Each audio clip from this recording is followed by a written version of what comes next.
더불어민주당 비례대표 의원 재윤경입니다. 먼저 그 질의를 시작하기 전에 자료 요구에 대한 여러 가지 그 말씀이 있으셨기 때문에 저도 좀 궁금한 게 이 추가 자료를 요구하셨는데 저희가 이제 우려하는 것은 진짜 이것이 어떤 사유에 의해서 제때 그 제출이 안 된 건지 아니면 지금 우리 존경하는 야당 의원님들께서 말씀하신 대로 뭔가 의혹이 있어서 버티기를 하시는 건지, 예, 이런 것에 대해서 이렇게 몇 가지만 짧게 말씀해 주시면 고맙겠습니다. 예, 재윤경 의원님 감사합니다. 사실 많은 어떤 자료 요청이 왔고요. 제가 생각하는 데는 최대한으로 자료 제출 요구에 응했다라고 감히 생각을 합니다.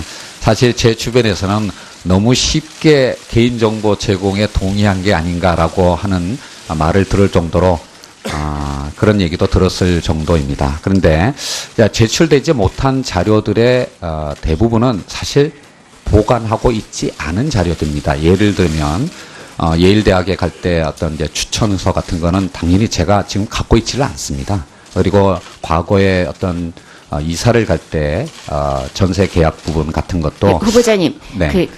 시간 관계상 짧게만. 네, 그래서 충실히 응했고요. 그리고 제가 갖고 있는 그리고 정말 제 식구를 제외한 다른 분들의 어떤 개인 신상 정보가 아니라는 충실히 정보 제공에 응했다라고 생각합니다. 혹시 부족한 부분이 있으면 더 자료 제공에 응하도록 하겠습니다.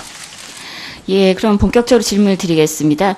지금 우리가 이렇게 조기 대선을 치르고 새 정부가 출범할 수밖에 없었던 결정적인 게 박근혜 최순실 게이트였지 않습니까?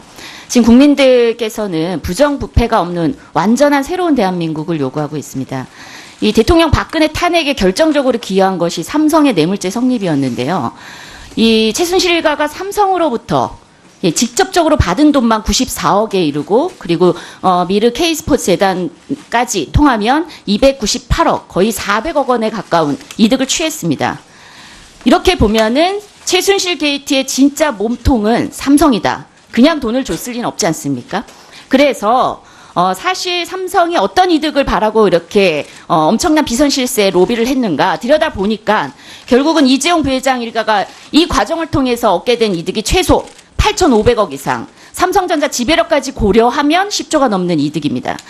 이 과정에서 우리 모두가 이렇게 얘기하고 있습니다. 국민의 노후 자금까지 손을 댄 있을 수 없는 일이 일어났다. 그래서 1,388억 원의 손실이 발생을 했는데요. 이 내용만 봐도 뇌물죄가 분명해 보이는데 후보자께서는 그 구속영장 그 실질 검사를 앞두고 빈틈이 있다, 이런 지적을 하신 바가 있습니다. 이와 관련해서 아주 짧게만 말씀해 주시기 바랍니다. 공정거래위원장 후보자로서 개별 기업 사안에 대해서 이 자리에서 말씀을 드리는 것은 대단히 부적절하다고 생각을 합니다. 죄송합니다만은 다음 기회에 말씀드리겠습니다. 제가 좀 간략하게 당시 그 후보자께서 칼럼을 통해서, 인터뷰를 통해서 밝힌 내용을 좀 정리를 해드리면, 결국 삼성물산 제일모직 합병에만 주목해서 뇌물죄 성립을 밝히는 한계가 있다.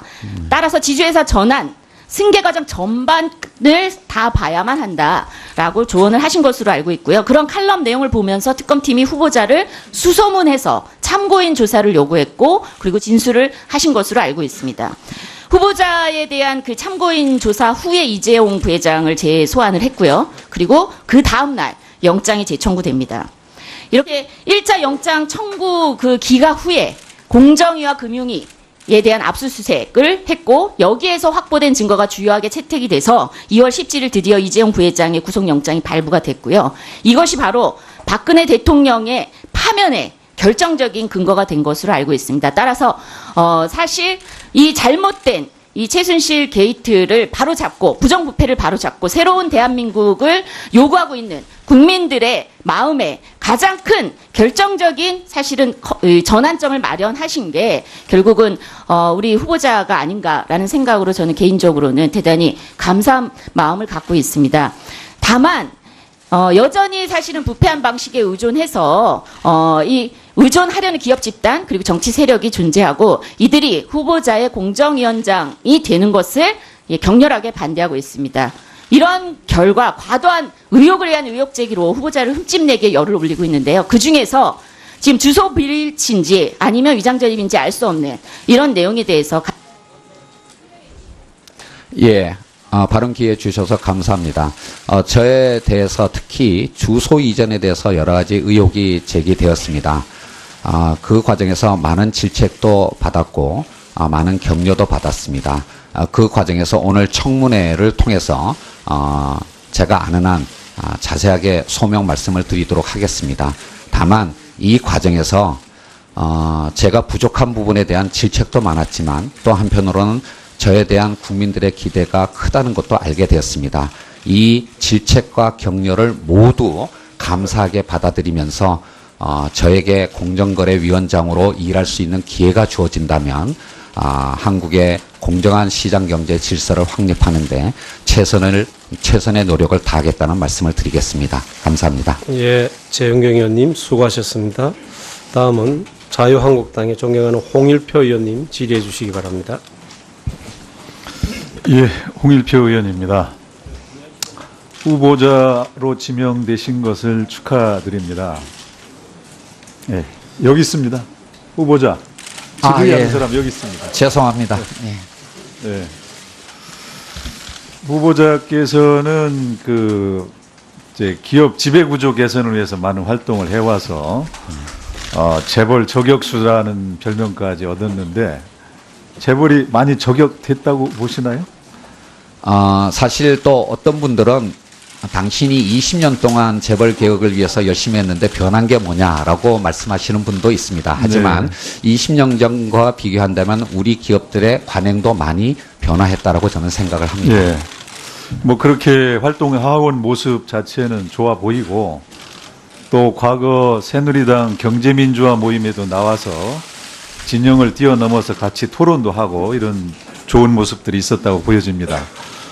그런데 이제 지금 뭐 우리 동료 의원께서도 질의했듯이 현 정권이 최순실 게이트의 결과로 이렇게 이제 탄생을 했고 현 정권에서 이 경제부처의 수장이라든가 이런 지구에 오르신 분들은 더 많은 도덕성이 필요하다 이런 상황입니다. 국민들이 그런 의혹에 관심을 표하는 이유가 바로 거기에 있습니다. 그래서 어쩔 수 없이 우리도 정책도 해야 되고 그러지만 도덕성 문제를 검증하지 않을 수가 없다. 이런 것을 이해하셔야 된다고 생각을 하고 부동산 거래에 대해서 몇 가지만 제가 물어볼게요. 현재 청담동 한신 오페라 하우스를 소유하고 계시잖아요. 그렇습니다. 2차. 이제 이 아파트를 어떻게 구입하게 됐는지, 누구 소개로 구입하게 됐는지, 이걸 좀 말씀해 주시겠습니까? 간단히 말씀 올리겠습니다. 사실은 뭐 청담동의 아파트라고 하니까 굉장히 고가의 아파트라고 생각하실지 모르겠지만 제가 소유하고 있는 아파트는 2동짜리 작은 아파트고요. 그리고 몇 평형이죠? 41평으로 알고 있습니다. 예. 2동짜리 작은 아파트이고 1층에 그늘진 데에서 미분양된 상태에 있었습니다. 그래서 사실 거기가 제가 어렸을 때부터 살던 데라서 지나가다가 복덕방에서 그 미분양된 사실을 알게 됐고요. 그래서 복덕방에서 계약한 것이 아니라 그 재건축 조합 사무실에 가서 직접 계약을 한 것입니다. 네. 그런데 지금 1차가 이제 2001년에 분양해서 2003년 11월에 준공이 됐고 2차는 이제 2005년 11월에 준공이 됐습니다. 근데 1차가 그 위치가 주변의 영동고, 경기고 이런 학군 우수성, 또 교통 편의, 안전성 이런 것 때문에 그 당시 경쟁률이 굉장히 셌거든요. 2001년 4월 10일자 이 경제신문에 보면은 27가구 분양에 2,000명이 신청해서 평균 74대 1의 경쟁률을 보였다. 이런 게 신문 보도에 나옵니다. 또 30평형 7가구는 청약 경쟁률이 189대 1이었다. 또 2001년 5월자 일간지에도 1차 단지의 분양권에 3천만 원 정도의 웃돈이 붙었다. 이렇게 지금 나오고 있습니다. 2002년 6월자 이 경제신문에도 이 입주 1년 전인 2002년에 42평형 1차의 매매가가 5억 8천 내지 6억 2천이었다. 그러면 이게 지금 1차와 2차가 거의 뭐 큰 차이가 없고 2차의 지금 거래가가 2006년 10월, 지금 후보자께서 2006년 1월 달에 여기에 입주하셨죠? 네, 그렇습니다. 2006년 10월 달에 국토부 실거래가가 9억에 이렇게 거래됐습니다. 후보자께서는 6억에 샀다고 지금 신고를 했죠. 그러면 이렇게 좋은 환경의 아파트가 어떻게 미분양으로 남아 있었는지 이게 쉽게 상식적으로는 이해가 안 가거든요. 이거 혹시 예? 후보자와 관련된 어떤 특별한 인연으로 누가 특혜로 이렇게 분양을 했거나 누가 소개해 줬거나 이런 것은 아니었느냐. 이제 이런 의혹이 나올 수가 있는 겁니다. 예, 그 의혹에 대해서는 충분히 이해를 하겠습니다만은 솔직히 말씀드려서 1차 때 경쟁률이 어떻게 됐는가는 제가 전혀 알지를 못하고요. 그리고 제가 구입한 아파트는 정말 1층에 그늘진 데서 미분양 상태였는데 제 기억으로는 제가 구입한 그 아파트뿐만 아니라 그 동에 미분양 상태에 있었던 그 아파트가 몇 개는 더 있었던 걸로 압니다. 그래서 정말 좀 확인을 해 주셨으면 좋겠는데 제가 특별하게 거기에 재건축 조합에 아는 분이 있는 것도 아니고 다른 일도 아니고요. 다른 거는 모르겠습니다만은 그 아파트의 분양 계약서가 그거는 소유하고 있으니까요. 보시면 제가 다른 어떤 이유로 그 아파트를 소유하게 된 게 아니라는 것을 의원님께서 아실 수 있을 거라고 생각을 합니다. 예, 홍일표 의원님 수고하셨습니다. 다음은 더불어민주당의 존경하는 최운열 의원님 질의해 주시기 바랍니다. 짧게만 말씀해 주시기 바랍니다.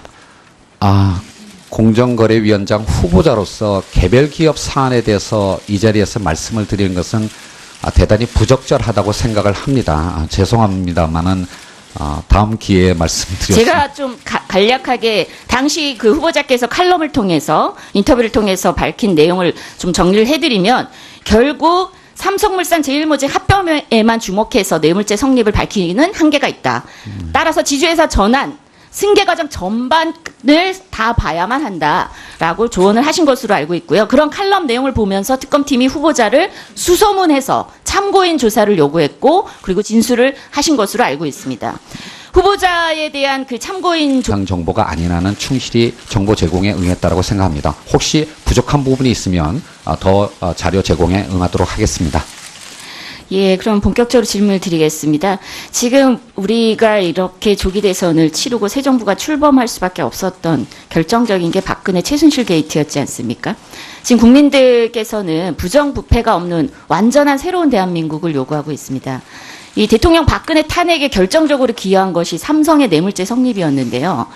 이 최순실 일가가 삼성으로부터 직접적으로 받은 돈만 94억에 이르고 그리고 미르 K스포츠 재단까지 통하면 298억 거의 400억 원에 가까운 이득을 취했습니다. 이렇게 보면은 최순실 게이트의 진짜 몸통은 삼성이다. 그냥 돈을 줬을 리는 없지 않습니까? 그래서 사실 삼성이 어떤 이득을 바라고 이렇게 엄청난 비선실세 로비를 했는가 들여다보니까 결국은 이재용 부회장 일가가 이 과정을 통해서 얻게 된 이득이 최소 8,500억 이상, 삼성전자 지배력까지 고려하면 10조가 넘는 이득입니다. 이 과정에서 우리 모두가 이렇게 얘기하고 있습니다. 국민의 노후 자금까지 손을 댄 있을 수 없는 일이 일어났다. 그래서 1,388억 원의 손실이 발생을 했는데요. 이 내용만 봐도 뇌물죄가 분명해 보이는데 후보자께서는 그 구속영장 그 실질 검사를 앞두고 빈틈이 있다 이런 지적을 하신 바가 있습니다.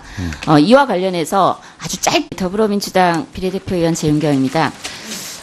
먼저 그 질의를 시작하기 전에 자료 요구에 대한 여러 가지 그 말씀이 있으셨기 때문에 저도 좀 궁금한 게 이 추가 자료를 요구하셨는데 저희가 이제 우려하는 것은 진짜 이것이 어떤 사유에 의해서 제때 그 제출이 안 된 건지 아니면 지금 우리 존경하는 야당 의원님들께서 말씀하신 대로 뭔가 의혹이 있어서 버티기를 하시는 건지 이런 것에 대해서 이렇게 몇 가지만 짧게 말씀해 주시면 고맙겠습니다. 예, 재윤경 의원님 감사합니다. 사실 많은 어떤 자료 요청이 왔고요. 제가 생각하는 데는 최대한으로 자료 제출 요구에 응했다라고 감히 생각을 합니다. 사실 제 주변에서는 너무 쉽게 개인정보 제공에 동의한 게 아닌가라고 하는 말을 들을 정도로 그런 그런 얘기도 들었을 정도입니다. 그런데 제출되지 못한 자료들의 대부분은 사실 보관하고 있지 않은 자료들입니다. 예를 들면 예일대학에 갈 때 어떤 이제 추천서 같은 거는 당연히 제가 지금 갖고 있지를 않습니다. 그리고 과거에 어떤 이사를 갈 때 전세 계약 부분 같은 것도 네, 후보자님, 네. 좀 시간 네네. 관계상 예, 짧게만. 예, 그래서 충실히 응했고요. 그리고 제가 갖고 있는 그리고 정말 제 식구를 제외한 다른 분들의 어떤 개인 신